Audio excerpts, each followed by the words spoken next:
नमस्कार। कार्यक्रम सम्बोधन सगरमाथा विशेषमा यहाँलाई स्वागत छ। म सचिन पोखरेल। कार्यक्रम सम्बोधन सगरमाथा विशेषमा हामी प्रदेश नम्बर 1 का सामाजिक, आर्थिक, राजनीतिक लगायत समसामयिक सन्दर्भहरू यहाँहरू समक्ष प्रसारण गर्ने गर्दछौँ।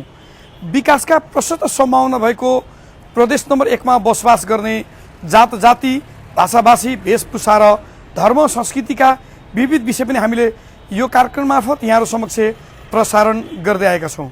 आउनुहोस् कार्यक्रम सुरु गरौँ साताको पूर्वाञ्चल खबरबाट। महिलाहरूलाई सिप सिकाएर रोजगारीतर्फ उन्मुख बनाउने लक्ष्यसहित धनकुटाको महालक्ष्मी नगरपालिका वडा नम्बर 3 मा पुराना कपडा तथा बोतलबाट सजावटका सामग्री बनाउने 7 दिन तालिम सुरु भएको छ। महालक्ष्मी नगरपालिका वडा नम्बर 3 कार्यालयको सहयोग तथा भावना सिलाइ प्रशिक्षण केन्द्र धनकुटाको आयोजनामा डाँडा गाउँ बाटो खर्कमा 7 दिने सिपमूलक तालिम सुरु भएको हो। तालिम उद्घाटन सत्र कोकिला भण्डारीको अध्यक्षता तथा महालक्ष्मी नगरपालिका वडा नम्बर 3 का वडाध्यक्ष भरत थापाको प्रमुख आतिथ्यतामा रहेको थियो। सोमबारबाट सुरु भएको तालिममा 15 जना महिलाहरूको सहभागिता रहेको छ। तालिममा पुराना कपडाहरूको प्रयोग गरी गलैँचा, चकटी, गमला, फुलदानी लगायतका सामग्रीहरू बनाउने तथा पुराना बोतलहरूलाई बङ्ग्याएर सजावटका सामग्री बनाउने तालिम आगामी 12 गतेसम्म सञ्चालन हुने कार्यक्रम संयोजक भण्डारीले जानकारी दिइन्। तालिममा आयोजक भावना सिलाइ प्रशिक्षण केन्द्रकी सञ्चालिका भावना मल्ल ठकुरीले सहजीकरण गरेकी छिन्। पूर्वाञ्चल खबरको प्रस्तुतिपछि विशेष रिपोर्ट लिएर उपस्थित हुनेछौँ। हामीसँगै रहनुहोला।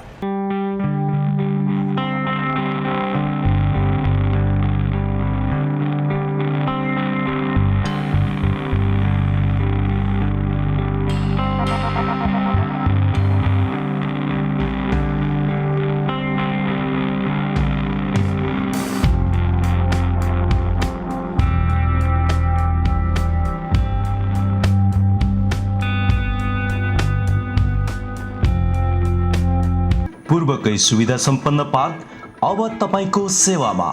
बालबालिका तथा युवाहरूका लागि अन्तर्राष्ट्रिय स्तरको 100% प्युरिफाइड पानी भएको water park and swimming pool. Swimming नजान्नेहरूका लागि प्रशिक्षक तथा लाइफ गार्डको व्यवस्था। भेज तथा नन भेज खानाका परिकार सहितको खाजा घर, स्पेशल थकाली खाना, fully equipped health club, deluxe AC room for night staying guests. All facilities in one location. A different place in the eastern region. Contact Ocean Park and Resort Private Limited, 810 Biratnagar Road. आदरणीय दर्शकबिन, मोरङको लेटाङमा अवस्थित सामुदायिक विकास मञ्च नेपालले covid प्रतिकार्य परियोजना, अन्तर्धार्मिक शान्ति महासङ्घ नेपाल लगायत विभिन्न संस्थाहरूसँग प्रत्यक्ष सहकार्य गर्दै विभिन्न धर्मगुरुहरूलाई एकै ठाउँमा भेला गरेर विश्वलाई नै जसरी कोरोनाको महामारीले जसरी प्रभाव पार्यो, यो महामारी न्यूनीकरणको लागि आफ्नो धार्मिक अभियानको माध्यमबाट र आफ्ना अनुयायीहरूलाई परिचालन गरेर छलफल गर्ने र सचेतना अभिवृद्धि गर्ने अभियानलाई अगाडि सारेको छ। यो क्रममा विभिन्न धर्मका अनुयायीहरू, विशेष गरी हिन्दू, क्रिस्चियन, इस्लाम, बौद्ध र किराँत धर्मका अनुयायी र गुरुहरूलाई भेला गरेर आफ्ना धर्मसँग जोडिएका व्यक्तिहरूमा सचेतना अभिवृद्धि गर्ने अभियानलाई पनि यो संस्थानले तीव्रता दिइरहेको छ। यही सन्दर्भमा सहकर्मीहरू कृष्ण भट्टराई र दीपक कार्कीले तयार पार्नुभएको विशेष रिपोर्ट अबको प्रस्तुतिमा। कोरोना भाइरसले विश्वलाई नै आक्रान्त पारिरहेको छ। गत वर्ष छिमेकी मुलुक चीनबाट सुरु भएर विश्वभर फैलिएको कोरोना भाइरस कोभिड-19ले चौतर्फी असर पारिरहेको समयमा नेपाल पनि अछुतो रहन सकेन। लामो समयदेखि जारी रहेको कोरोनाको प्रभावका कारण सामाजिक, आर्थिक, धार्मिक सबै क्षेत्रलाई प्रत्यक्ष अप्रत्यक्ष रूपमा असर पारिरहेको छ। नेपाल सरकारले कोरोना भाइरस नफैलियोस् भनेर लगाएको 4 महिने लकडाउन यता मानिसहरूको धेरै चहल पहल हुने धार्मिक क्षेत्र, खेलकुद क्षेत्र, मनोरञ्जनका क्षेत्रहरूलाई अझ धेरै समयसम्म सञ्चालनमा रोक लगाइयो। मानवीय स्वास्थ्यलाई मध्यनजर गर्दै स्वास्थ्य सुरक्षाका लागि अपनाइएका सतर्कताका बावजुद पनि कोरोना भाइरसले नेपालीहरूलाई समेत छोडेन। हालसम्म नेपालमा कोरोनाका कारण 1000 भन्दा बढी मानिसले ज्यान गुमाइसकेका छन् भने 2 लाख भन्दा बढी मानिसहरू संक्रमित बनिसकेका छन्। कोरोना रोकथाम, न्यूनीकरण र नियन्त्रण विश्वकै लागि चुनौती बनिरहेको छ। कोरोनाको प्रभावलाई मध्यनजर गर्दै कोरोनाको प्रभाव विश्वव्यापी बन्दै गएको समयमा नेपालमा समेत कोरोना संक्रमण नफैलियोस् भनेर सरकारी तथा गैर सरकारी क्षेत्रबाट विभिन्न कार्यहरू भएका छन्। पूर्वी नेपालको मोरङको लेटाङमा रहेको सामुदायिक विकास मञ्च नेपाल नामक गैर सरकारी संस्थाले पनि कोरोना भाइरस नफैलियोस् भनेर सचेतना कार्यक्रमदेखि लिएर स्वास्थ्य सुरक्षा सामग्री वितरणलाई समेत प्राथमिकतामा राखेर विभिन्न कार्यक्रमहरू सञ्चालन गर्दै आएको छ। सामुदायिक विकास मञ्च नेपालले संस्थागत विकास सञ्जाल र अन्तर धार्मिक शान्ति महासङ्घ नेपालको साझेदारीमा सामुदायिक शान्ति कोभिड प्रतिकार्य परियोजना सञ्चालनमा ल्याएर समुदायलाई सुरक्षित बनाउन विभिन्न कार्यक्रमहरू सञ्चालन गर्दै आएको छ। अन्तर धार्मिक शान्ति सञ्जाल मोरङ मार्फत पनि समाजमा स्वास्थ्य सुरक्षा अपनाउन सामुदायिक विकास मञ्च सिडिएफ नेपालले महत्त्वपूर्ण भूमिका खेल्दै आएको छ। अन्तर धार्मिक शान्ति सञ्जालमा आबद्ध धार्मिक अगुवाहरूले कोभिड-19 का कारण आफ्नो गतिविधिहरू समेत राम्ररी सञ्चालन गर्न नसकिएको गुनासो गरेका छन्। तथापि आफूहरूले समुदायलाई स्वस्थ सुरक्षा अपनाउन आग्रह गर्दै आएको बताएका छन्। लामो समयसम्म धार्मिक क्षेत्रहरू समेत प्रभावित बन्दा कोरोना त्रासका कारण भेला भएर छलफल गर्न सकिने अवस्था नहुँदा पनि आफूहरूको गतिविधि समेत प्रभावित भएको सञ्चालनमा आबद्ध धार्मिक अगुवाहरूको गुनासो रहेको छ। तर पनि आफूहरूले धर्मशास्त्रमा उल्लेख भएका रोग व्याधिको महामारी फैलिएका समयमा अपनाउनु पर्ने सचेतनाका लागि समाजमा आफूले जानकारी गराएको बताएका छन्। धर्मशास्त्रमा समेत रोग व्याधिको महामारी भएको समयमा के गर्ने भन्ने विषय उल्लेख भएको सञ्चालकमा आबद्ध धार्मिक अगुवाहरूले बताए। धर्मशास्त्रमा समेत स्वास्थ्यका लागि आहार विहारका कुराहरूलाई प्राथमिकताका साथ उल्लेख गरेको सबै धर्मका अगुवाहरूले बताए। उनीहरूले महामारी फैलिएको समयमा सुरक्षित बस्ने, महामारी फैलिएको क्षेत्रसँग प्रत्यक्ष सम्बन्ध नराख्ने, खानपिन र सरसफाई व्यक्तिगतका साथै वातावरणीय सरसफाईलाई धर्मशास्त्रमा उल्लेख गरिएको जनाए। समय समयमा मानवहरूमा विभिन्न रोग व्याधको महामारी फैलिँदै आएको र धर्मशास्त्रले महामारीका समयमा अपनाउनु पर्ने विधिहरूका विषयमा उल्लेख गरेको बताइन्छ। धर्मशास्त्रले मानव स्वास्थ्य सुरक्षाका विषयमा उल्लेख गरेको जनाउँदै धर्मशास्त्रमा उल्लेख भएका कुराहरू पालना गर्न अन्तर धार्मिक शान्ति सञ्जालमा आबद्ध धार्मिक अगुवाहरूले समुदायलाई आग्रह गर्दै आएका छन्। दर्शबिन, जसरी मोरङको लेटाङमा रहेको सामुदायिक विकास मञ्चले अन्तर धार्मिक शान्ति सञ्जालको अभियान सञ्चालन गरिरहँदा पछिल्लो समय कोरोना भाइरसको जुन यो महामारी छ, महामारी न्यूनीकरणको सन्दर्भमा विभिन्न धर्मगुरुहरूलाई जसरी परिचालन गरेको छ, आफ्ना धर्मका अनुयायीहरूलाई उनीहरूमा सचेतना अभिवृद्धि गर्ने र यो समस्या समाधानको लागि, नियन्त्रणको लागि र न्यूनीकरणको लागि आफ्नो धार्मिक अभियानको पाटोबाट उनीहरूले यो अभियानलाई सशक्त रूपमा अगाडि सार्दा विभिन्न किसिमका छलफल र सचेतना अभिवृद्धिका कामहरू पनि गरिरहेका छन्। यही क्रममा विभिन्न धर्मगुरुहरू, विशेष गरी हिन्दू, इस्लाम, क्रिस्चियन, बौद्ध र किराँत धर्मका धर्मगुरुहरूले यो महामारीलाई कसरी हेरेको छन् र आफ्ना धर्मको माध्यमबाट यो समस्या न्यूनीकरणको लागि के कस्ता कामहरू गरिरहेको छन्, यही क्रममा विभिन्न धर्मका धर्मगुरुहरूसँग लिएको प्रतिक्रिया अबको प्रस्तुतिमा। अहिलेको यो महामारी, यो कोभिड-19 को चाहिँ महामारी फैलिरहेको अवस्थामा देश विदेशमा रहनुहुने हाम्रो सम्पूर्ण दाजुभाइहरूलाई यो हाम्रो किराँत धर्मको एउटा सन्देशमा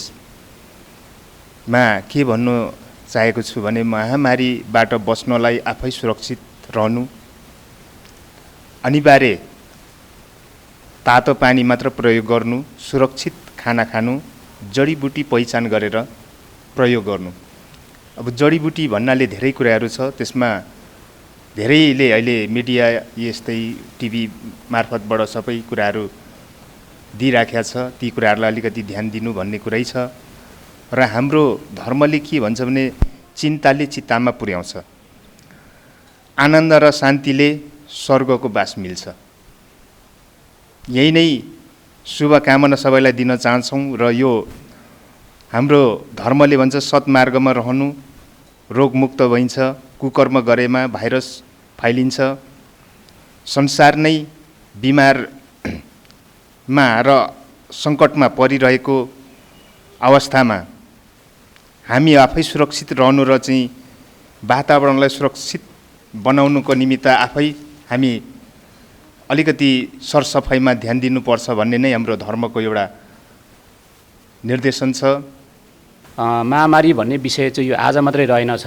यो इतिहासलाई हेर्दा पनि यो धेरै वर्ष अगाडि 5,000, 10,000, 20,000 वर्ष 50 वर्ष अगाडिदेखि यो भएको रहेछ र हाम्रो धर्मग्रन्थमा उल्लेख भएअनुसार पनि गौतम बुद्धको पालामा पनि धेरै खालका महामारीहरू आएका रहेछन्।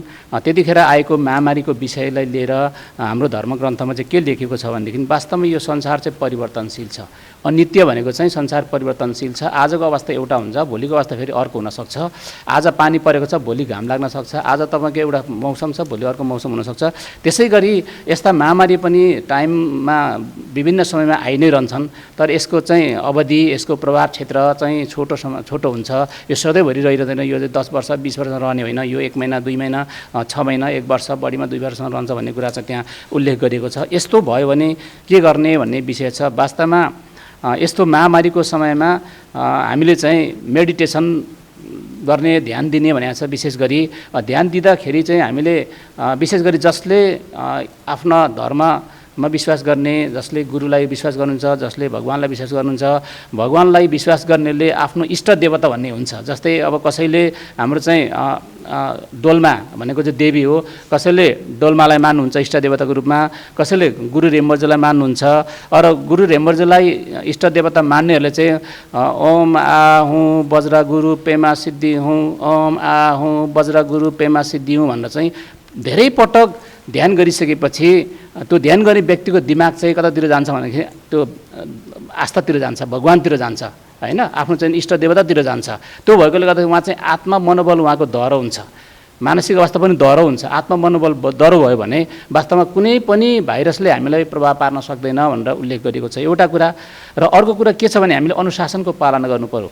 अनुशासन भनेको व्यक्तिगत अनुशासन छ, उठ्नेदेखि लिएर खानपिनदेखि लिएर सबै कुरो राज्यले बनाएका नियम नीतिहरू हैन, सङ्घ संस्थाले बनाएका नियम नीतिहरू सबै कुरोलाई हामीले अनुशासनपूर्वक पालना गऱ्यौँ भनेदेखि त्यसले पनि हामीलाई कोरोना भाइरस या कुनै पनि महामारीबाट बाँच्नको लागि र अरूलाई बचाउनको लागि सहयोग गर्छ भनेर उल्लेख गरिएको छ। र तेस्रो कुरा भनेको हामीले चाहिँ बोधिसत्व भनेको चाहिँ सेवा गर्ने। हामीले चाहिँ समाजमा धेरै खालका मान्छेहरू हुन्छन्, वृद्ध हुन्छन्, अपाङ्ग हुन्छन्, बालबालिका हुन्छन्, गरिबहरू हुन्छन्, असहायहरू हुन्छन्, एकल महिलाहरू हुन्छन्। ती महिलाहरूलाई हामीले त्यस्तो महामारीको बेलामा हाम्रो आर्थिक अवस्थाले भ्याएसम्म, हाम्रो बौद्धिकताले भ्याएसम्म, हाम्रो क्षमताले भ्याएसम्म हामीले चाहिँ जसरी सेनाले, प्रहरीले अनि डाक्टरले, त्यसै गरी नर्सहरूले, चिकित्सकहरूले चाहिँ महामारीको बेलामा बिरामीहरूलाई सेवा दिइरहेका हुन्छन्, त्यसै गरी त्यही तरिकाले या विभिन्न तरिकाले हामीले चाहिँ सहयोग गऱ्यौँ, सेवा गऱ्यौँ भनेदेखि त्यस्ता महामारीहरू हटाउन सकिन्छ। र समग्रमा हामी मानव, त्यसपछि राज्यले बनाएको नीति र धर्मशास्त्र संयुक्त रूपमा मिलेर हामीले चाहिँ यस्ता महामारीलाई अन्त्य गर्न सकिन्छ, हटाउन सकिन्छ। हरेक कुराका निम्ति एउटा तोकिएको समय हुन्छ। आकाशमणि हरेक काम कुराको समय हुन्छ, जन्मने समय हुन्छ र मर्ने पनि समय हुन्छ। रोप्ने र रोपिएको चिज उखाल्ने पनि समय हुन्छ, मार्ने समय हुन्छ र निको पार्ने समय हुन्छ, भत्काउने समय हुन्छ र बनाउने समय हुन्छ, रुने समय र हाँस्ने समय, विलाप गर्ने समय र नाच्ने समय, ढुङ्गाहरू फ्याँक्ने समय र ढुङ्गाहरू बटुल्ने समय, अँगालो हाल्ने समय र अँगालो हाल्नबाट पर बस्ने समय। जस्तै अहिले हामीले यो समय आएको छ, एउटाले अर्कोलाई छुनु हुँदैन र एउटा व्यक्तिले अर्कोसँग एक ठाउँमा रहनु हुँदैन, अलग्गै बस्नुपर्छ भन्ने कुराहरूलाई यो कुराले, यो जुन शास्त्रहरूले बताइराखेको छ। खोज्ने समय र हराउने समय, राख्ने समय र फाल्ने समय हुन्छ, अनि च्यात्ने समय र सिलाउने समय, चुप लाग्ने समय र बोल्ने समय हुन्छ, अनि प्रेम गर्ने समय र घृणा गर्ने समय, लडाइँ गर्ने समय र मेलमिलाप राख्ने समयहरू हुन्छन्। र यहाँ चाहिँ अहिलेको जुन यो रोगले, यो भाइरसले हामीलाई यो समयअनुसार हामीलाई परिचालन गरिरहेको छ। यो समयअनुसार हामीलाई यहाँभन्दा अगाडि पनि यस्ता रोगहरू, विभिन्न खालका रोगहरू आएका थिए। औलो ज्वरो आएको थियो, बिफरहरू आएका थिए, दादुराहरू थिए, तर यिनीहरूलाई पनि कन्ट्रोल गर्ने चिजहरू चाहिँ जुन भ्याक्सिन हुन्थ्यो, त्यो भ्याक्सिनले गर्दाखेरि आज तिनीहरूलाई चाहिँ कन्ट्रोल गरिराखेको छ। आज यो कोरोना भाइरस पनि हाम्रो देशमा, विभिन्न विश्वमा आइराखेको छ, तर यसको लागि पनि भ्याक्सिनको व्यवस्था भइरहेको छ। यो भ्याक्सिन जबसम्म आइसक्छ, तब प्रयोग गर्न थालिन्छ, तब यो पनि यसको समय पुग्छ र यो अलग रहनेछ भन्ने हामीले अथवा मैले यो शास्त्रबाट म यो बताउँदछु। र सबै शास्त्रहरूबाट सबै कुरोबाट चाहिँ हामीले यो कुराहरू बुझेका छौँ कि कुनै पनि चिजको एउटा समय हुँदो रहेछ। यो अहिले यो 2000 जुन के अरे 76 सालबाटै यो चाहिँ कोरोना भाइरस हाम्रो देशमा प्रयोग गर्यो र यसै गरी विभिन्न देशमाहरू पनि प्रयोग गरिएका छन् भएको छ। यसलाई हामीले समयअनुसार हामीले परिचालन गर्न सक्नुपर्छ। जति पनि सरसफाइ र खानपिनमा हामीले आधार रहेर यसलाई प्रयोगमा हामीले सदुपयोग गर्न सक्यौँ भनेदेखि यो ठिक हुनेछ भन्ने मेरो शास्त्र अथवा मेरो विचारबाट यो कुराहरू चाहिँ मलाई लाग्दछ। जुन हिसाबले कोभिड-19 आयो त्यो हिसाबले गइसकेको छ। अब त्यस्तो डराउनु हुन्न। तर यसमा संविधानको लागि अब हाम्रो शास्त्र कुरानले, हाम्रो नबी मोहम्मद सल्लल्लाहु अलैहि वसल्लमको शरीयतले आज होइन 1400 वर्ष अघि नै भनिसकेको छ, तपाईँ जुन ठाउँमा यस्तो प्लेग र कोरोना फैलिराखेको छ त्यहाँबाट बाहिर नजानु। कुनै ठाउँमा यस्तो भइरहेको छ त तपाईँ उता पनि नजानु। आफ्नो ठाउँमा फैलिरहेको छ त्यहाँबाट ननिस्किनु। कुनै ठाउँमा छ भने उता नजानु।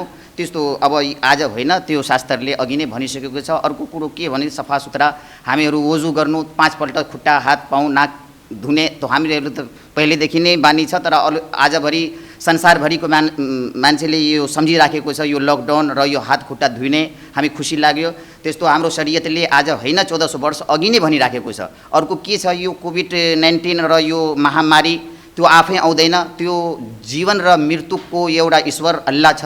त्यहीबाट केही मान्छे यहाँ संसारमा अत्याचार गरिराखेको छ। संसारमा जो मन आन्छ त्यस्तै भनेर हिँड्दाखेरि त्यो माथिबाट हाम्रो शास्त्रले आजाब भन्छ।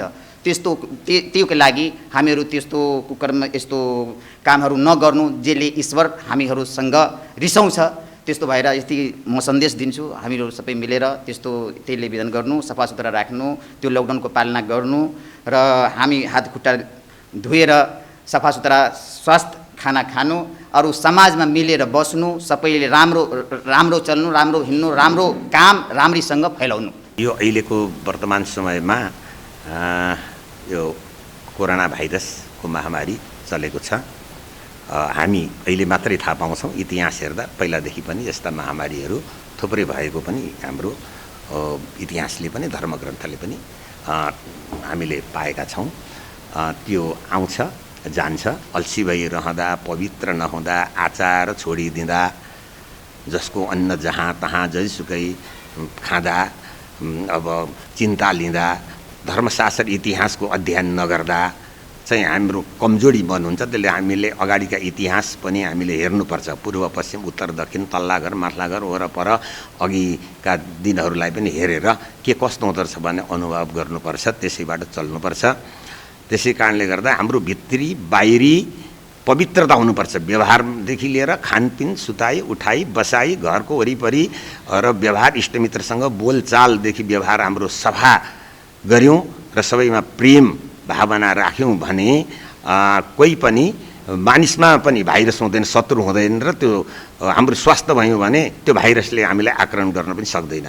सिडिएफ नेपालले कोभिड-19 चाहिँ नेपालमा देखा पर्ने बित्तिकैदेखि भनौँ न, नेपालमा लकडाउन सुरु हुने बित्तिकैदेखि नै केही आन्तरिक बजेट खर्च गरेर होइन, केही संस्थाहरूसँगको सहकारीमा पनि नगरपालिकासँगको साझेदारी, यहीँ नजिकैको पिएससी होइन, अब हेल्थ पोस्टहरूसँगको साझेदारीमा सहकारीमा चाहिँ कामहरू गरिरहेको छ। राहत वितरणमा पनि केही कोष फन्ड बढाउनको लागि सहयोग गर्नेदेखि लिएर पिएससी, हेल्थ पोस्ट अनि इलाका प्रहरी कार्यालयहरूलाई पनि मास्कहरू होइन, KN95 मास्कहरू अनि फेस सिल्डदेखि लिएर त्यो स्वास्थ्य सुरक्षा अपनाउनको लागि प्रयोग हुने सामग्रीहरू पनि दिए। यो कोभिडको असर चाहिँ कम होस् होइन, कोभिडको असर न्यूनीकरण गर्नको लागि एफएमहरू मार्फत, जिङ्गल मार्फत है, एफएममा जिङ्गल मार्फत चाहिँ सन्देश दिने, कोभिड सङ्क्रमितलाई हामीले कस्तो व्यवहार गर्ने होइन, यो के कारणले गर्दा कोभिड फैलिरहेछ, हामी यो अवस्थामा कसरी आफू बच्न सक्छौँ, अरूलाई कसरी बचाउन सक्छौँ भन्ने किसिमका सन्देशहरू पनि प्रवाह गरिरहेछ। त्यसै गरी यहाँहरूसँगै होइन टेलिभिजनमा पनि विभिन्न धर्मका अगुवाहरू होइन, धार्मिक व्यक्तिहरूलाई पनि एक ठाउँ भेला गरेर यहाँहरूको आफ्नो धर्म ग्रन्थले के अरे यस्तो महामारीको विषयमा कसरी व्याख्या गर्छ, तपाईँ कस्तो सन्देश दिन चाहनुहुन्छ यो महामारीबाट बच्नको लागि आम समुदायलाई भन्ने किसिमका कार्यक्रमहरू पनि हामीले सञ्चालन गरेका छौँ। हस्त कार्यक्रम सम्बोधन सगरमाथा विशेषको यो प्रस्तुति आजलाई यति नै। अर्को साता नयाँ विषयवस्तुकै साथ उपस्थित हुनेछौँ। कार्यक्रम सम्बन्धी यहाँको कुनै सुझाव सल्लाह एवं गुनासा भएमा हामीलाई atv@gmail.com मा पत्राचार गर्नुहोला। खबरभित्रको खबरका लागि हेर्दै रहनुहोला एभिन्यूज खबर। नमस्कार।